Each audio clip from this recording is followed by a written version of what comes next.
Hi everyone. हमने पिछले lecture में देखा था कि टेबल के अंदर कॉल स्पैन और रो स्पैन हम एट्रीब्यूट कैसे यूज़ करते हैं उसको हमने देखा था। तो जो टेबल की सीरीज़ थी वो तो इस वक्त कंप्लीट हो गई है। तो जो इसकी सीएसएस या कुछ और प्रॉपर्टीज़ हैं उनको हम इंशाल्लाह सीएसएस में जाके देखेंगे कि हम सीएसएस में टेबल पे और कौन-कौन सी एट्रीब्यूट या प्रॉपर्टीज़ यूज़ कर सकते हैं। तो हमारा जो इस कोर्स का लास्ट लेक्चर है वो है एचटीएमएल फॉर्म, जो सबसे इम्पोर्टेंट है। एचटीएमएल के अंदर जो हमारे पास सबसे इम्पोर्टेंट चीज़ होती है वो होती है फॉर्म। हम फॉर्म क्यों यूज़ करते हैं? आपको एक मैं मिसाल दे देता हूँ। जैसे यूज़र किसी पेज पे जाते हैं, हम एक कोई वेबसाइट ओपन कर लेते हैं।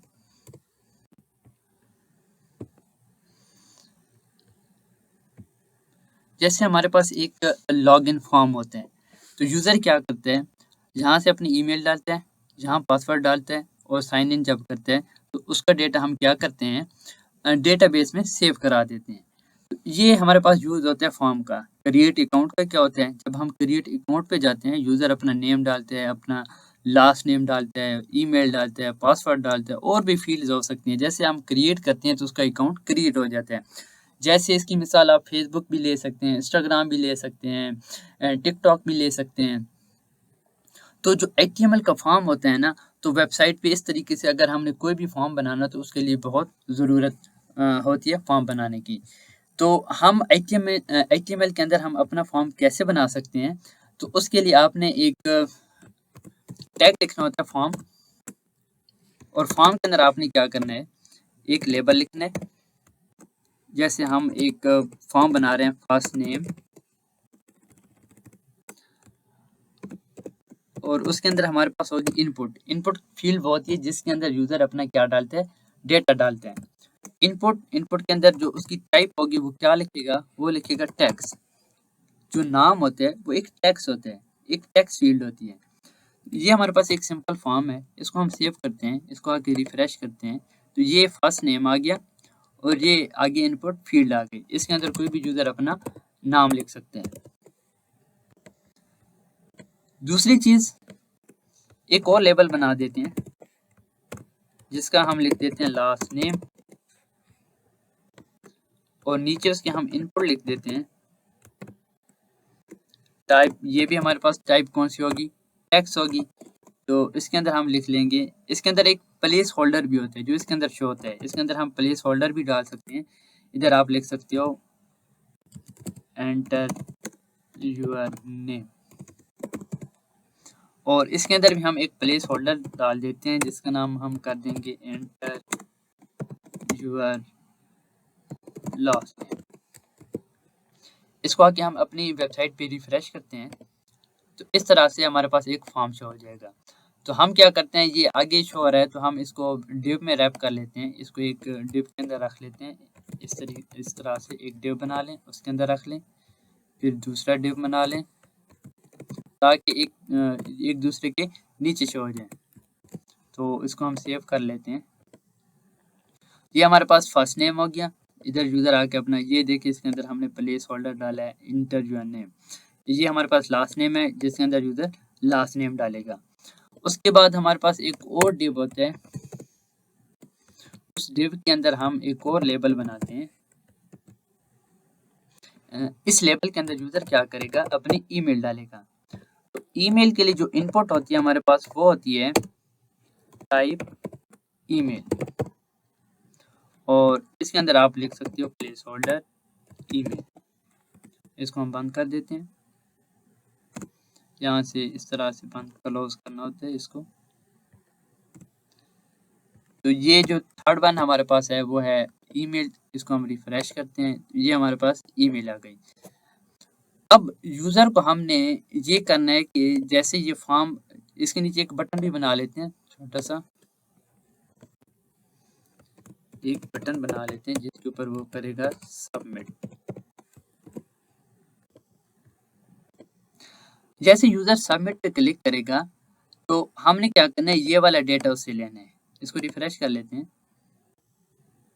इसको मैं थोड़ा जूम कर लेता हूँ।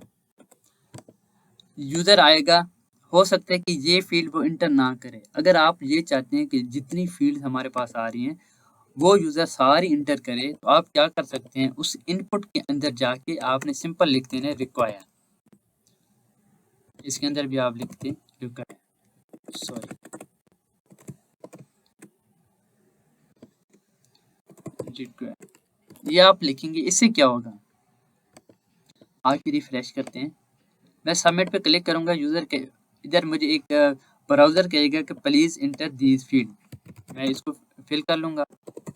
अगर मेरी ये 2 फील्ड खाली हैं, मैं फिर सबमिट पे क्लिक करूँगा, वो फिर मुझे ये कहेगा कि ये वाली फील्ड भी इंटर करें। ये हमारे पास लास्ट नेम है, इसके अंदर मैं अपना नाम लिख लेता हूँ। अगर मैं फिर सबमिट पे क्लिक करूँगा, वो कहेगा अब ईमेल पे भी आपने फील्ड खाली एम्प्टी नहीं छोड़नी हमने, तो इसके अंदर हम अपनी ईमेल लिख लेंगे। अगर सारी फील्ड जैसे मुकम्मल होंगी तो तब हमारा सबमिट बटन चलेगा। तो ये हम सबमिट पे जब क्लिक कराते हैं तो यहाँ से हम अपना डेटा लेके हम डेटाबेस में भिजवा देते हैं, क्योंकि अभी हम डेटाबेस का काम नहीं कर रहे। अब सिंपल आपको पता हो कि हम सिंपली कोई फॉर्म अगर हमने बनाना है तो हम कैसे बनाते हैं। तो ये हमने कुछ प्रॉपर्टीज देख ली। इसके बाद हम एक और देख लेते हैं, जैसे यूजर ने पासवर्ड डालना, इसके अंदर लिखते हैं पासवर्ड